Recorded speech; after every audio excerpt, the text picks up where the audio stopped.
कृपा सिंधु नररूप हरि बंदो गुरुपद कंजे कृपा सिंधु नररूप हरि महामोह तुम पुंज जासु बचन रवि कर निकरा धन्य धन्य सतगुरु सुखदा महिमा कही न जाए जो कुछ कहूँ तुमरी कृपा मौते कछु न बसाए। और व्यक्त रूप में प्रातः स्मरणीय अनंत श्री विभूषित परम पूज्यपाद सदगुरु महाराज के चरणों में कोटि कोटि नमन। विशिष्ट गुरुजन उपस्थित सत्संग प्रेमी महानुभावों, माताओं एवं बहनों, सभी कंदर में बैठे हुए परमात्मा को कोटि कोटि नमन। आज क्या है? आज है विश्वकर्मा पूजा, नहीं? अनंत चतुर्दशी भी है, भगवान अनंत भी मिलते हैं, नहीं? पंडित जी सब एकदम कहाँ निकाल देते हैं भगवान को? दो देह में से, नहीं? मिल्लत नहीं, मिल्लत नहीं, मिल्लत को हाँ श्री सदगुरु मतलब उसको मथना पड़ेगा। जैसे दूध को मत्थे मत्थे तब न घी निकलता है, उसी तरह ही मन जो है, मन को, मन बड़ा शैतान है। मन नहीं पकड़ा जाए बहादुर जवान है, करत रहे खुरखुंद बड़ा शैतान है। मन का कांड मानिए, मन है पक्का चोर, बीच नदी में ले जा करके देगा आपको छोड़। एक जगह ध्यान शिविर का कार्यक्रम चल रहा था, बहुत साधक बैठे हुए थे। किसी का कमर दर्द, किसी का ठगना दर्द हो रहा है। भाव कुछ और मिले छे श्री सदगुरु बेकारी कते साहेब मिले। एक महापुरुष कहते हैं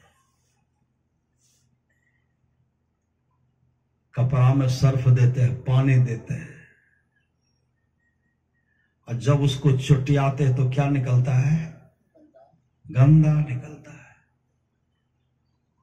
साबुन देते देते जब सफेद चमकता हुआ दूध की तरफ फिर निकल, तब कहते कपड़ा साफ हो गया। 2-4 दिन पहने तो यह गंदा हो जाता है। और जब से सृष्टि बनी है तब से हम लोग मरने के फेरे में, नहीं इस संसार में है। अब ध्यान करते हैं तो ओ करे छे जप है छे गप गप, वो आप ही के बनाया हुआ गप है श्री सदगुरु।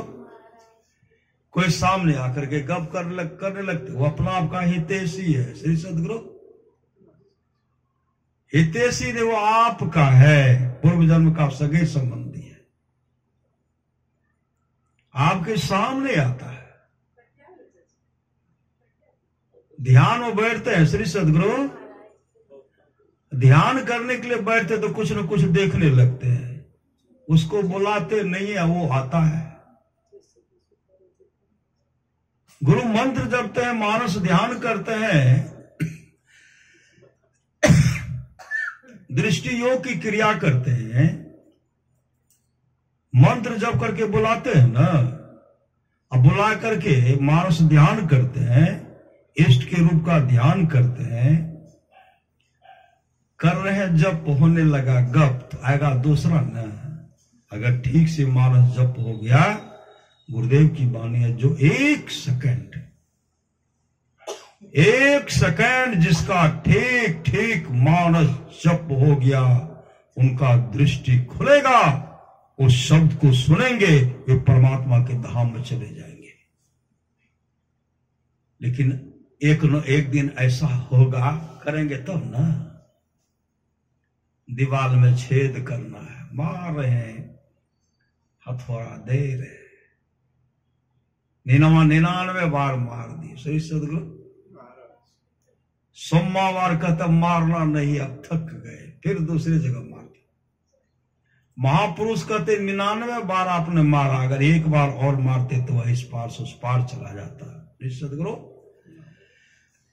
इसलिए जह जह मन भग जाए ताहि तह तह से तत्क्षण फेर के लगाइए ध्येय में आपन।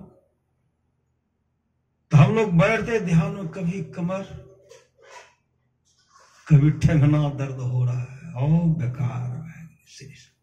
बेकार नहीं हो, आप सब आपका पाप जो है, पाप कट रहा है। कपड़ा धो रहे हैं तो मैल निकल रहा है, एक दिन 2 दिन, मतलब जन्म जन्मांतर से करते रहेंगे, करते रहेंगे। एक जन्म की बात नहीं है, कई जन्मों में काम बनेगा। इसका मतलब नहीं है कि फिर अभी नहीं बाद में होगा, और इस जन्म मुस्तैदी के साथ करेंगे, इस जन्म में भी काम बनेगा। हो यहाँ दर्द हुआ लागले श्री सदगुरु, हो हम बीमारी पड़ जाए छियै, जब शुरू करे छियै ने, खांसी शुरू, खांसी, वो जन्म जन्मांतर का आपका दुश्मन है, वो आपको ध्यान नहीं करने के लिए नहीं देता है। जब कीजिए गप होगा, ध्यान में बैठिए तो खांसी शुरू नहीं होगा। एक बार कुप्पा घाट में ध्यान शिविर का कार्यक्रम चल रहा था, एक भक्त बहुत श्रद्धा से आए थे कि जा रहे हैं कुप्पा घाट में ध्यानाभ्यास, भाग लेंगे। अब वैसे ठीक है, जैसे शुरू घंटी बजती थी, श्री सदगुरु महाराज की जय, जैसे शुरू हुआ, अब ध्यान जैसे शुरू, ध्यानाभ्यास शुरू करेंगे, बगल में ध्यानाभ्यास हो रहा है और उनको खांसी सता रही है। बगल वाले थक जाते थे, परेशान हो जाते थे गुरुदेव के पास के, हुजूर हमारा बगल में जो एगो आदमी छे न, बड़ा खांसे, बुलाओ तो उसको, बुलाइए। आए, क्या जी खांसते हो? हुजूर प्रयास कर छे नहीं आवे, लेकिन तकनीय से शुरू होगा छे। भागते हो कि भागो, भाग रहे से, भागते हो कि नहीं? वो वृद्ध बाबा तो नहीं भागे, खांसी भाग गया। श्री सदगुरु महाराज की खांसी भाग गया। तो एक दिन, एक न एक दिन काम हम लोगों का बनेगा, लेकिन करेंगे तब ना, कीजिए। एक दिन की बात है, सत्संग नित्य और ध्यान नित्य संलग्नता के साथ करना पड़ेगा, एक न एक दिन काम बनेगा। बहुत साधु सब, श्री सदगुरु बहुत साधु सब ध्यान बैठे हुए थे, बहुत साधु सब, कुछ देखे नहीं, बहुत दिन से ध्यान में बैठते थे। लोग सब कहते थे पहुंचे हुए साधु हैं। अरे ध्यान कर तो साधुन है, सत्संग कर साधुन है। एकाएक को क्या कहते, भगवान विष्णु भी, उनके भी मन में 2 भाव है, वो मुंह देखा काम करते। श्री सदगुरु मुंह देखा देखी काम करते हैं। नदी के किनारे, समुद्र के किनारे में सब बोल रहे थे, भगवान विष्णु मुंह देखा देखी काम करे छे। अब हमारे का कुछ न करबे। प्रहलाद के 5 वर्ष की अवस्था में दर्शन दे दिलके, हमारा के बुरा है गेलिए, इतने तक कर रहे छे, कुछ नहीं मिल रहा छे। ये तमाम सबका जो मन में जो सब जो बोल रहे थे, एक सुंदर चमकता हुआ नाव आता है, सुंदर नाव। श्री सदगुरु, एक सुंदर चमकता हुआ नाव, जो बहुत सुंदर नाव था, और उस नाव पर बहुत सुंदर एक नाविक आ गए। और नाविक आकर कहते, आप लोग बैठिए। कहा, बैठ के कहां जाएंगे, हम लोग नहीं बैठेंगे। कहा, सुंदर नाव है, नाविक भी अच्छा है, अरे आप लोग बैठिए ना। कहा, नहीं बैठेंगे। कहां ले जाए, कहा बैठिए ना। सबको मना लिए, बैठा दिए, सब बैठ गए। ऐसे एक बार मारे तो समुद्र के उस किनारे टापू था, टापू बहुत बड़ा टापू, बीच में समुद्र में टापू था, वहां जाकर के नाव लग गया। कहते, देखिए क्या है। कहा, महाराज कहां आप ला दिए हम लोगों को, न गांव है न बस्ती है, कहां ला दिए। कहा, क्या देख रहे। कहा, तो हड्डी का ढेर है। कहा, कै जगह। कहा, 99, गिनती की 99 जगह।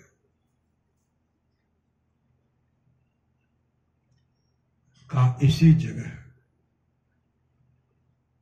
भक्त प्रहलाद इससे 99 जन्म तक वो इसी जगह आकर के ध्यान करते थे। ध्यान करते करते अपने शरीर को परित्याग कर दिए। त्वचा गिर गया, मांस का लोथरा गिर गया, और हड्डी बचा हुआ। 99 जन्म तक।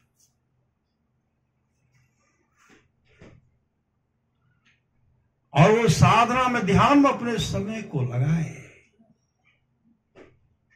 कुछ जो बचा हुआ था अगर इसी जन्म में काम होता, लेकिन 116वां बार उनको जन्म लेना पड़ा, जो 5वें वर्ष में भगवान विष्णु उनको दर्शन दे दिए। इतना कहने के बाद भगवान विष्णु प्रकट हो गए। श्री सदगुरु, भगवान विष्णु प्रकट हो गए और सब साधु को दर्शन दे दी, सब साधु को दर्शन। गुरु धन्य है, गुरु धन्य है, गुरु धन्य है, दाता दयाल, दया करें अवगुण हरे, दे टाल भव जंजाले, सब मिल्क हो जपते रहो, जी बने रहो खुशहाल, हरदम रटो कभो न हटो, तो ही छेड़ेगा न काल।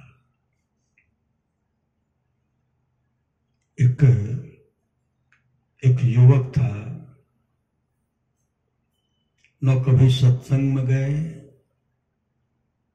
न भगवान बुद्ध का कभी दर्शन किए थे। उधर से भगवान बुद्ध आ रहे थे, इधर से युवक जा रहे थे। युवक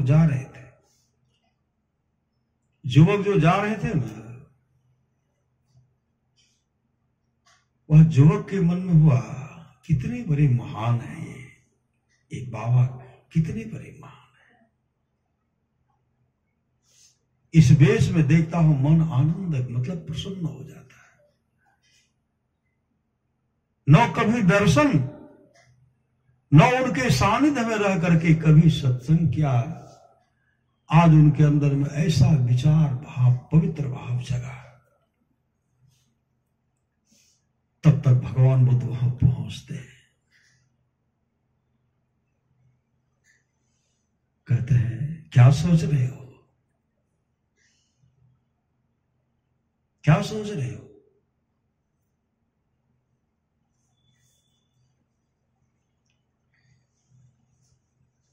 कुछ सोच रहे हो तो बताओ।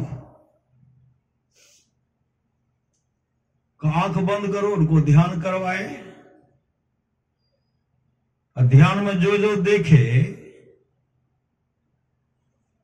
भगवान बुद्ध सब उनको बता दिए। तुमने ये देखा, तुमने ये देखा, तुमने ये देखा, तुमने ये देखा। उनको विश्वास होगा कि पहुंचे हुए संत सदगुरु हैं।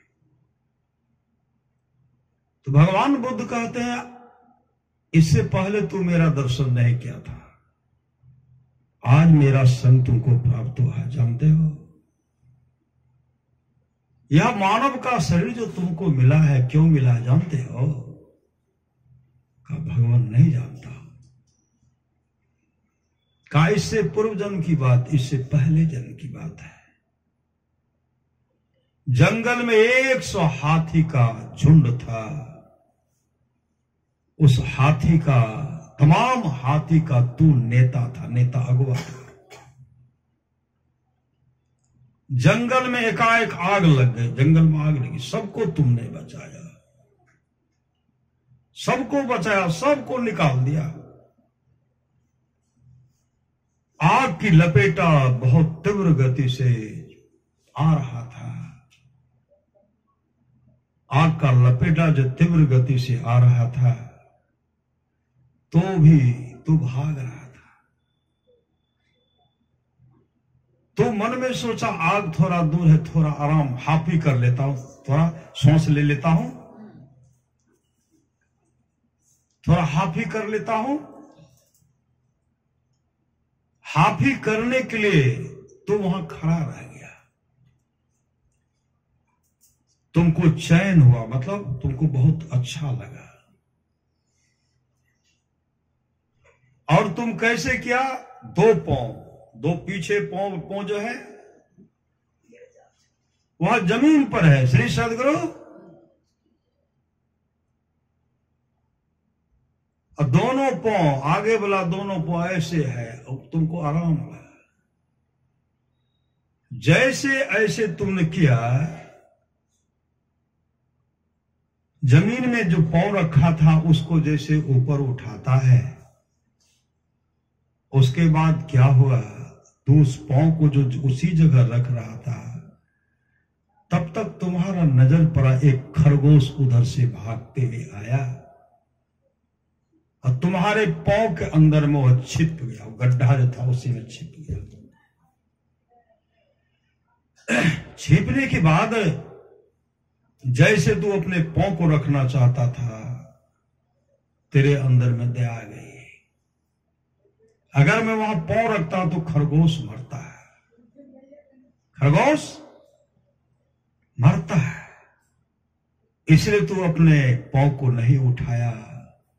आग की लपट तो तीव्र गति से आ ही रही थी, और उस समय तू भाग नहीं पाया। खरगोश तो भाग गया। श्री सदगुरु, खरगोश भाग गया, और आग की लपेटा में तो झुलस झुलस करके अपने प्राण को त्याग दिया।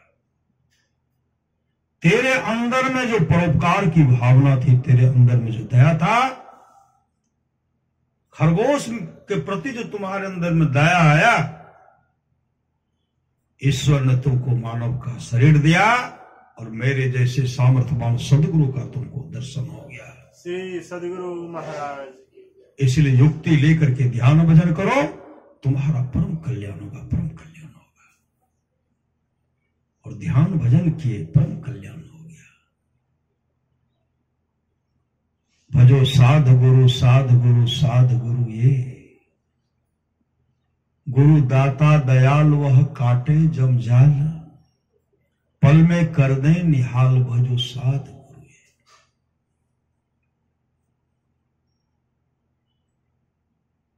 आप लोग जानते हैं, ये गंगा भगत था, गंगा भक्त, गंगा भगत उनको कहते, गंगा भगत।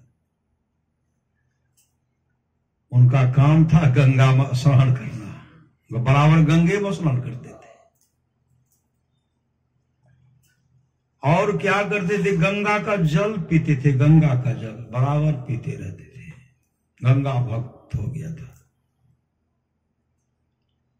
एक समय की बात है, वो जा रहे थे गंगा स्नान करने के लिए।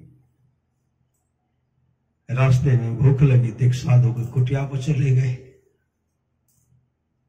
साधु की कुटिया पर जैसे पहुंचे तो साधु बाबा उनका सम्मान किए, उनको भोजन दिए, विश्राम करने के लिए दिए।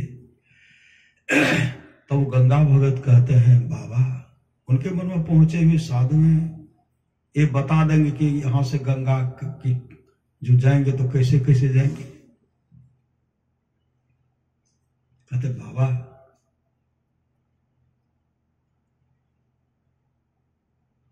गंगा स्नान करने के लिए जाता हूं, पहले तो दूसरे होकर के अब दूसरा रास्ता पकड़ के यहां से कैसे जाना पड़ेगा।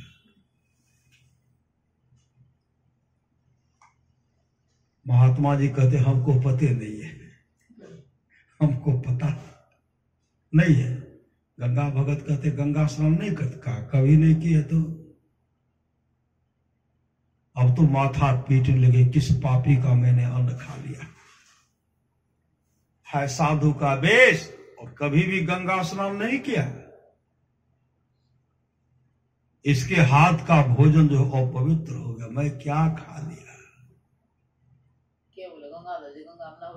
गंगा भक्त क्या मैंने खा लिया, अब मेरे ऊपर सब पाप चला गया। इस तरह चिंता करने लगे। का यह भी नहीं बता सकते हैं कि किस हो यहां से कितना दूर है, कैसे जाया जाएगा, का हम कुछ नहीं जानते। चिंता करते हुए माथा पीटते हुए निकल गए। जैसे निकलते हैं उधर से देखते 3 गाय आ रही है। गाय तो गंगा भगत ने कहा आप स्नान कहाँ करते हैं? कहा यही पोखर है सरोवर, वहीं का स्नान करता हूं। यहां से जैसे निकले 3 गाय को देखते, गाय पूरा काली है, काली कलूटी। गाय पूरा काली कलूटी है। वहां से जब उसको देखे तो गाय चले गए पोखर में, तालाब में, पोखर में चली गई। उसमें गोता लगाती है। गोता लगाने के बाद वही गाय कुछ तुरंत निकल गए। पूरा सफेद चमकता हुआ, चमक रहा, बहुत सुंदर चमकता। एक गंगा भगत देख रहे थे, थी बहुत काली, उसमें स्नान किया, हो गई, गोली का उजली हो गई। कैसा चमत्कार है। उधर से जैसे वो गाय आ रही थी, गंगा भगत कहते हैं आप कौन है? आपका रूप तो काफी काली था, लेकिन यह गोरी कैसे हो गई, पूरा उजला? आप कौन है? आप अपना परिचय दीजिए। वो कहते गंगा भगत आप जहां जा रहे जाइए, इसके फेरे मत पड़िए। कहा नहीं नहीं, आप हमको बता दीजिए। इतने गिरगिराए आग्रह किए तो कहने लगी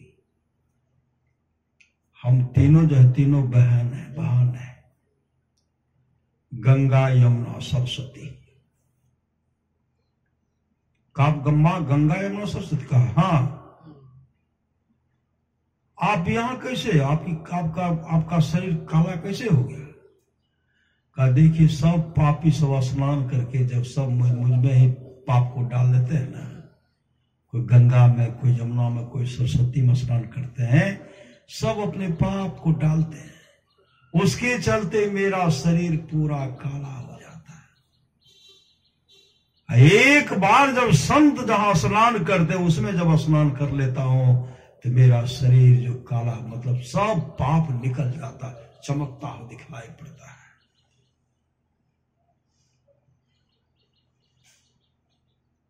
ये महात्मा जी पहुंचे हुए संत सदगुरु हैं। बीच बीच बराबर आकर के हम सब यहां स्नान करती हूं अपने पाप को। यहां पाप उन पर चढ़ता नहीं, यहां पाप का नाश हो जाता है। पापी का अन्न खाया पूरा पापी अन्न करेगा। एकाएक उनको इतना हुआ, इतना मतलब समय की एक ठोकर ही बदल देती है जीवन को। श्रद्धा प्रेम से, श्रद्धा से जहां लोग कहते हैं ना, जय मां गंगे ने कहते हैं कि गंगा मैं नहीं ले वहां के मतलब आपने श्रद्धा से पुकारा है। और सब कुछ तो अंदरे में, सब कुछ अंदरे में है, वहां भी है यहां भी है। भाव, श्रद्धा, प्रेम, भाव का भूखा हूं मैं, भाव एक सार है। भाव वाले भक्त का भरपूर मुझ पर भार है, भाव से मुझको बुलाता बुलाता भव से मेरा पार है। संसार से उद्धार होना चाहते हैं, अपना परम कल्याण चाहते हैं, अपने जीवन के बागडोर को संत सदगुरु के हवाले कीजिए। सत्संग नित्य और ध्यान नित्य संलग्नता के साथ कीजिए, यही लोग परलोक मंगल में होगा। आज का सत्संग जो है वंदना दे दी। रामचंद्र बाबू अपने सुपुत्री शुभम कुमारी, उनके जन्मदिन के अवसर पर सत्संग हो रहा है। सबके जन्मदिन, सबके छठी शिला, सबके मुंडन संस्कार के अवसर पर सत्संग हो नहीं सकता, और सब जगह सत्संग हो भी नहीं सकता।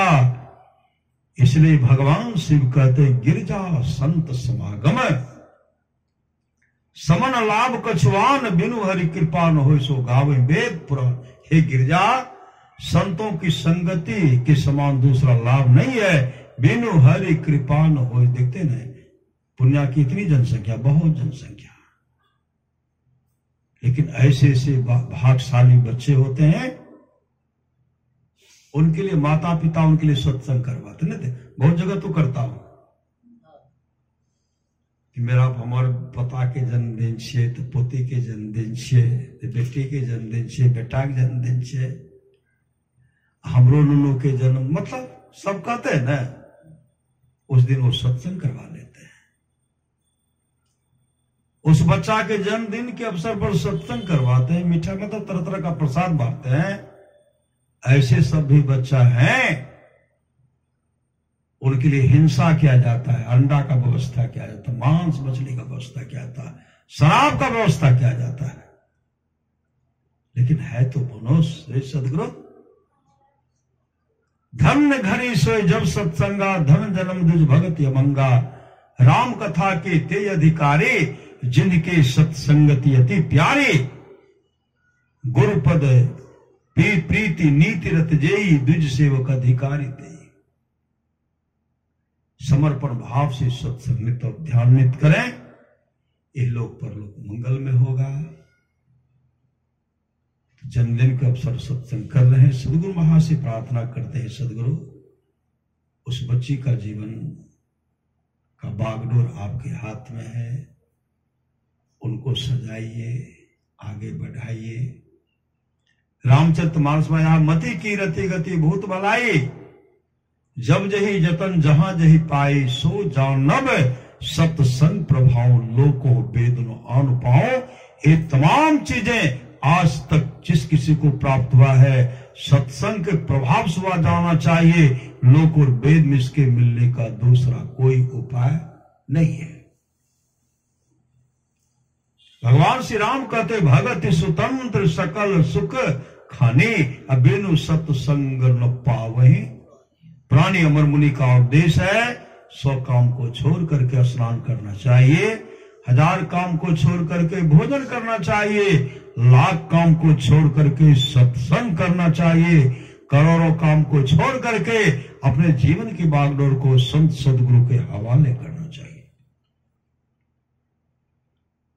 भगवान श्री कृष्ण की मानिया निष्पाप उद्धव जी, कोई कितना भी अश्वमेध यज्ञ कर ले, कृष्ण चंद्रायण आदि आदि व्रत कर ले, उसके द्वारा वह सुलभता से प्राप्त नहीं होता। बस एक सत्संग ऐसा जरिया है जिसके द्वारा में सुलभता से प्राप्त हो जाता, उस भक्त के बस में हो जाता और उस भक्त का परम कल्याण हो जाता। पर महाराज सुधार की वाणी है, थोड़ा सा भी सत्संग करो, बड़ा लाभ होता है। जितना लाभ की बहुत धन के मिलने, बहुत विद्या के पढ़ने से न होता, उतना लाभ सत्संग से होता है। नित्य नियमित ढंग से सत्संग करो, सत्संग से खाली कोई मत रहो। अभी अमृत की वर्षा हुई, अध्यात्म ग्रंथ का सार ज्ञान कह दिया। जिसको याद रहा उसको अमृत मिला, जिसको याद नहीं रहा उसने अमृत को खो दिया। पर सदगुरु महाराज कहते जो लोग बहुत दिनों से सत्संग करते आ रहे हैं, अभी कर रहे हैं, आगे भी करेंगे, वे सभी महासुख के भागी होंगे। बोलिए प्रेम से श्री सदगुरु महाराज की जय।